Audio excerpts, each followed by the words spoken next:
There's a story about a great king who was traveling along the countryside when he couldn't help but notice an impoverished farmer sitting on the side of the road. He halted his chariot immediately and descended. As they began to speak, the king was so enamored by this wisdom and humility that this farmer had. And he offered him something he could not refuse, and he told him, "My dear friend, I'm offering for you to return with me back to the palace. And I'm going to be giving you a low-paying job.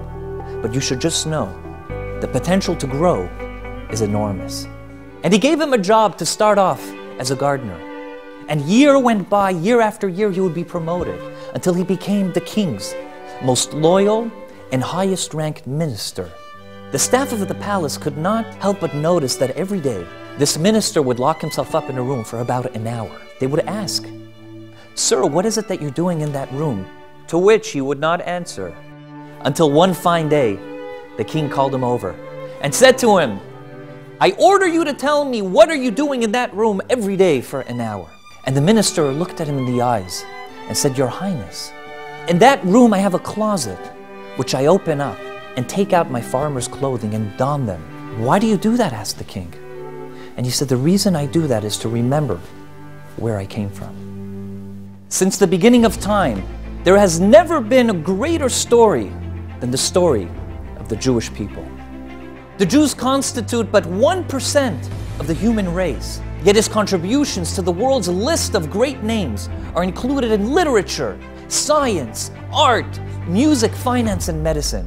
The Egyptian, the Babylonian, the Persian rose, filled the planet with sound and splendor, then faded to dream stuff and passed away.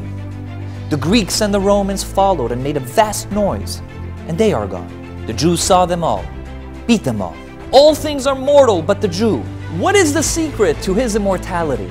And if I may answer it, Mark Twain, in one word, it's Pessach.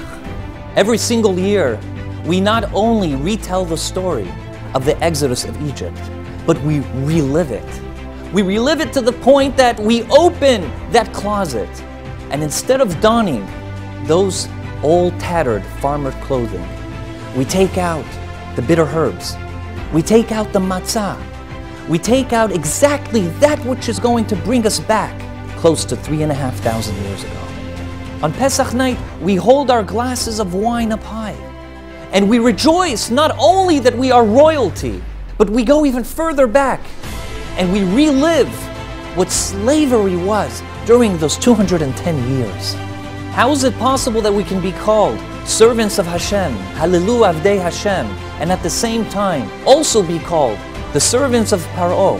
The difference between the two is that being a servant of Paro, it's all about what's in it for him.